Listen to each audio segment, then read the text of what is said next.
राधे राधे बच्चों, कैसे हैं आप सब। उम्मीद करते हैं बहुत अच्छे होंगे। बच्चों आज इस चैनल पर आप सभी का स्वागत है। एएस कोचिंग एफटीजी में कोई यूट्यूब पे अपने आना है। यूट्यूब में आपको सर्च करना है एएस कोचिंग एफटीजी और यहाँ से इस तरीके से चैनल ओपन हो जाएगा। यहाँ से चैनल को सब्सक्राइब कर लेना। आप यदि कंपटीशन की तैयारी कर रहे हैं या एकेडमिक की तैयारी कर रहे हैं, यानी क्लास 10th 11th 12th में हैं तो भी, या किसी कंपटीशन आरआरबी जेई नीट की तैयारी कर रहे हैं तो भी चैनल आपके लिए बहुत महत्वपूर्ण है, खासकर फिजिक्स के बच्चों के लिए और मैथ के बच्चों के लिए। ठीक है, आज इस वीडियो में हम बात करने जा रहे हैं न्यूमेरिकल के बारे में। यहाँ पे देखिए न्यूमेरिकल को अटेम्प्ट कैसे करना है मैं प्रत्येक वीडियो में बताता हूँ, और ये भी बताता हूँ कि आपको बोर्ड पेपर में या फिर अपने कंपटीशन में कॉपी को रिटर्न कैसे करना है। ठीक है, तो वीडियो लंबी रहेगी लेकिन जानकारी पूरी रहेगी। 3 बिंदु आवेश यहाँ पे देखिए क्या है, 3 बिंदु आवेश हैं। ठीक, तो पहला हमें क्या पता चला कि 1 2 3 यानी Q1 Q2 और Q3 बिंदु आवेश हैं। ठीक है, उसके बाद क्या है, समकोण त्रिभुज है। क्या है, समकोण त्रिभुज है। समकोण त्रिभुज में इस प्रकार स्थिर, यहाँ पे स्थित होगा, यहाँ थोड़ा सा गलती है, क्या होगा, स्थित है। ठीक, बिंदु आवेश स्थित हैं। ठीक है, तो सबसे पहले हमें क्या पता चला, पहला क्या, 3 बिंदु आवेश हैं, दूसरा क्या, समकोण त्रिभुज है। ठीक, तो हम इसे ड्रॉ करते हैं यहाँ से बच्चों।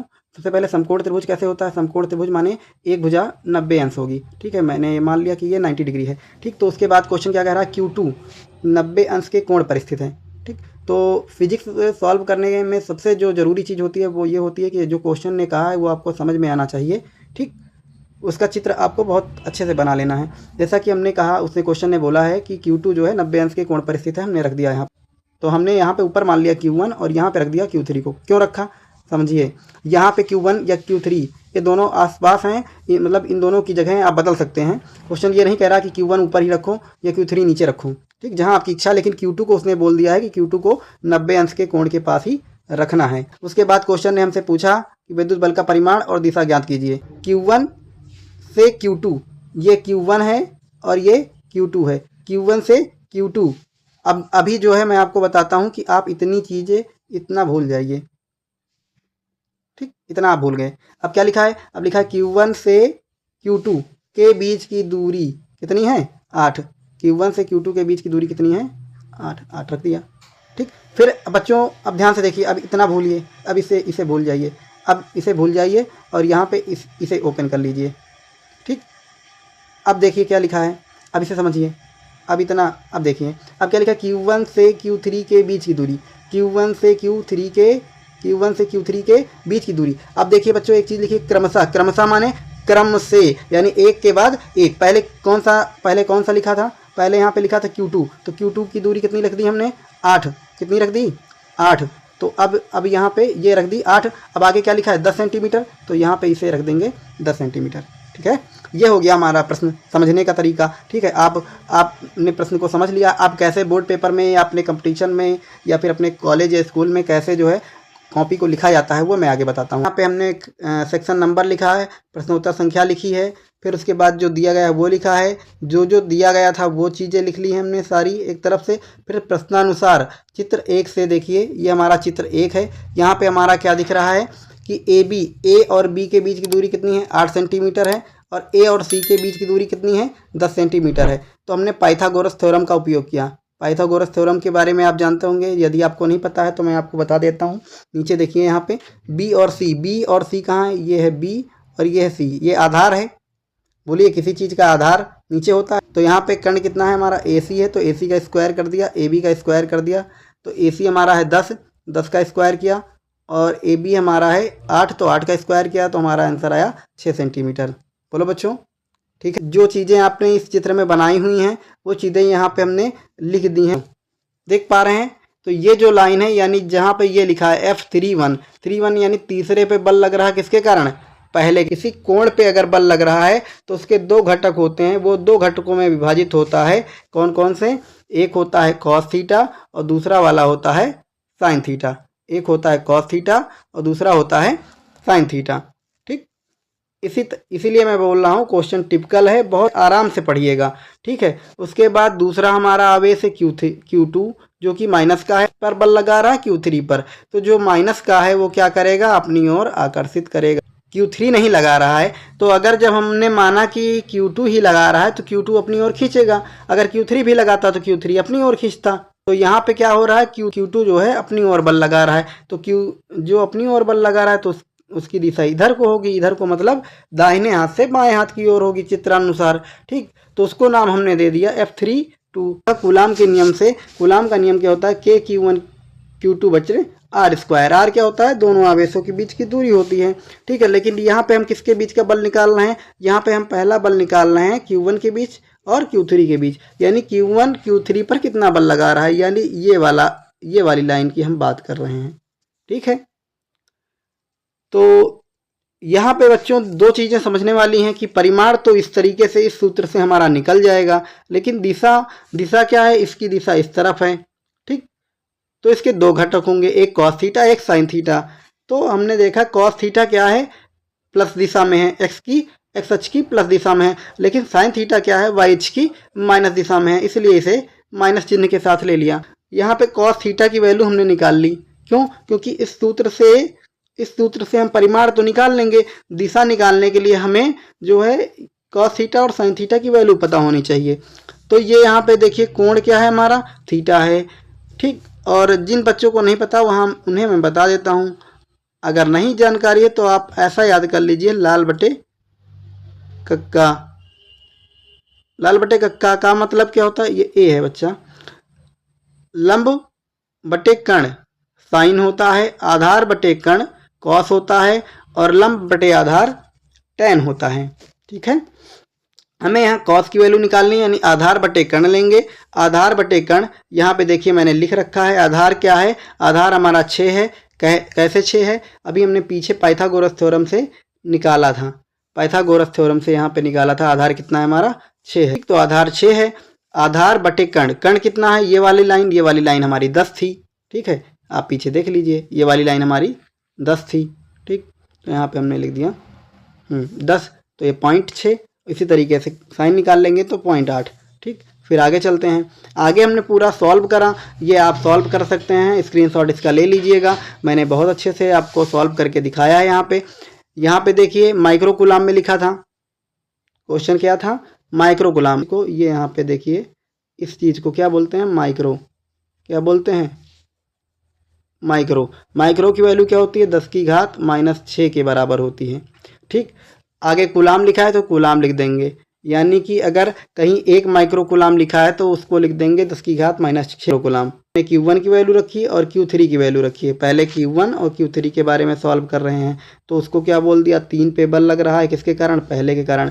पूरा सॉल्व करा, सॉल्व करने के बाद आप नीचे देख सकते हैं, इसे अच्छे समझ लीजिएगा, नहीं अगर समझ में आता तो कमेंट कीजिएगा, मैं एक कैलकुलेशन पर भी वीडियो बना दूँगा, पूरा कैलकुलेशन यहाँ पे कंप्लीट होता है।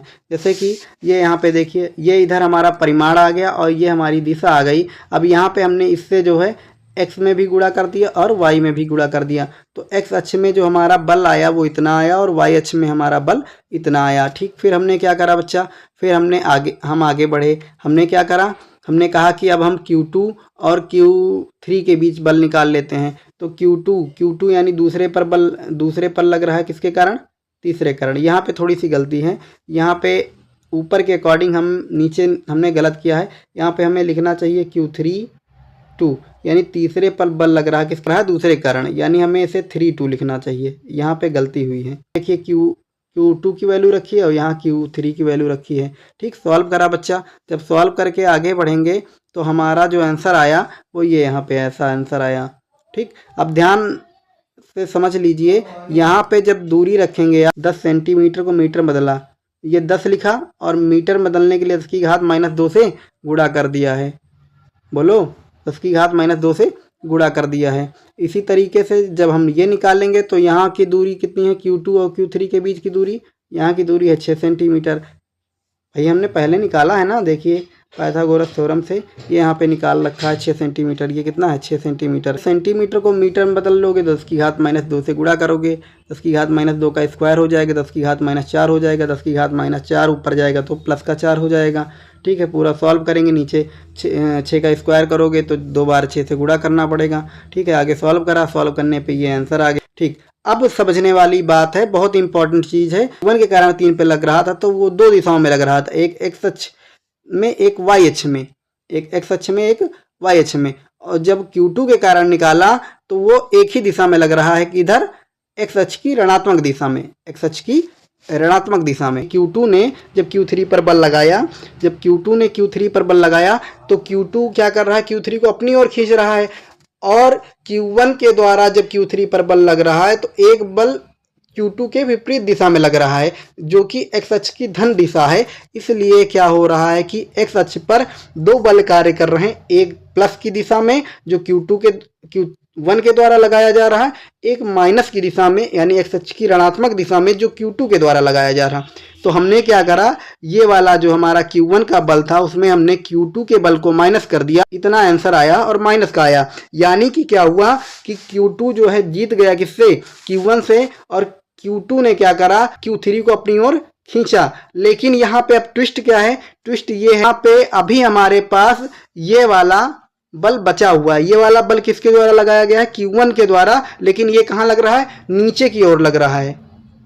समझो इसे बच्चा, स्क्रीन पे मैं दिखाता हूँ कि जो हमारा Q1 यहाँ पे मान लो बैठा था और ये यहाँ पे हमारा Q3 था, ऐसे बल लगा रहा था, इस दिशा में जा रहा था, लेकिन ये दो भागों में बट गया।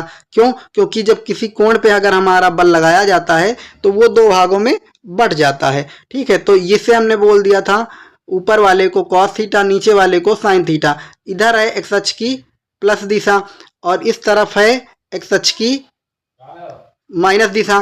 ठीक, अब ट्विस्ट क्या हुआ कि यहाँ पे हमारा रखा था कौन, Q2 ने इसको अपनी ओर खींचा, अपनी ओर खींचा, इस दिशा में बल लगाया। अब इस दिशा में बल तो लगाया, लेकिन हमारा जो ये Q1 बैठा है, Q1 का बल भी इस दिशा में लग रहा है और Q2 अपनी ओर खींच रहा है, Q1 अपनी ओर खींच रहा है। मतलब Q2 क्या कर रहा है, माइनस की तरफ खींच रहा है और Q1 क्या कर रहा है, प्लस की तरफ खींच रहा है। तो जिसका बल ज़्यादा होगा Q3 उसी की ओर खिसक जाएगा। तो हमने क्या करा, यहाँ से देखा किसका बल ज़्यादा था, तो बल ज़्यादा था हमारा किसका, Q2 का, क्योंकि Q2 की वैल्यू किस में आ गई, माइनस में आ गई। तो माइनस चिन्ह बताता है कि एक्स अक्ष की ऋणात्मक दिशा में Q3 खिसक रहा है। ठीक, लेकिन ट्विस्ट क्या हो गया, ट्विस्ट ये हो गया कि Q1 जो हमारा था उसने जो है नीचे की ओर भी बल लगा रखा था, यानी कि एक बल नीचे की ओर काम कर रहा है Q3 पे अब, और एक बल जो है एक्स अक्ष की माइनस दिशा में काम कर रहा है। तो इन दोनों के बीच में बल कोण कितना बन गया, 90 डिग्री का, 90 डिग्री। यानी एक इस दिशा में एक कोई व्यक्ति इधर को खींचे एकदम सीधा सीधा और कोई व्यक्ति एकदम नीचे की ओर खींचे। बोलो, तो ये जो बीच में वस्तु रखी है ये किधर की ओर खिसकेगी, यही हमें बताना था, और कितनी ताकत से खिसकेगी ये भी बताना था। फिर हम आगे बढ़े, हमने क्या करा, दो सदिशों का परिणामी निकालने का फार्मूला पढ़ा। दो सदिशों का मतलब, एक सदिश देखिए हमारा ये fx है, एक सदिश हमारा fy है, तो इन दोनों का परिणामी इनके बीच से जाता है। तो फार्मूला क्या होता है कि fx का स्क्वायर कर दें, fy का स्क्वायर कर दें, दोनों का गुणा कर दें और cos थीटा के गुणे के साथ बना दें। दिशा कैसे निकालेंगे, तो दिशा बच्चों आपको पता ही है, अभी हमने पीछे बताया, ये नीचे लंब इधर को और ये हो गया आधार। ठीक, तो यहाँ से हम जब tan निकालेंगे बच्चों तो fy बटे fx लिखी। अब बल कितने बचे, जो Q2 है इस इधर खींच रहा है और Q1 की एक ताकत नीचे की ओर लग रही है और Q3 बीच में बचा रहा है। अब ये कहाँ पर जाएगा, तो इन दोनों के बीच में कोण तो अभी कितना है, 90 अंश का है। तो हमने थीटा की वैल्यू यहाँ पे 90 रखी और थीटा की वैल्यू जब cos 90 रखेंगे तो यहाँ पे आंसर कितना आ जाएगा, 0 आ जाएगा। आंसर 0 आने से हुआ क्या बच्चों, यहाँ पे देखिए इधर की ओर बल लग रहा था, इधर की ओर बल लग रहा था, लेकिन ये बल क्या हो गए, कैंसिल हो गए। अब हमारे पास किधर की ओर बल लग रहा है, अब केवल नीचे की ओर लग रहा है और इस तरफ लग रहा है। आप चित्र तीसरे का बी नंबर देख सकते हैं।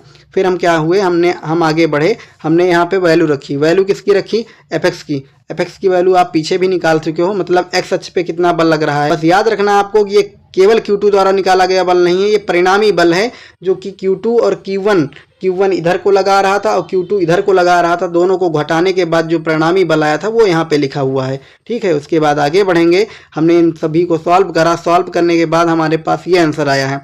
आप इसे सॉल्व कर लीजिए, क्वेश्चन टिपिकल है, इसलिए इस तरीके के जो वैल्यू हैं, जो इनका रूट आएगा, जैसे ही मान लीजिए इनका रूट ये आया तो इसकी वैल्यू आपको दे रखी रहेगी कि इतने रूट इतने की वैल्यू क्या होती है।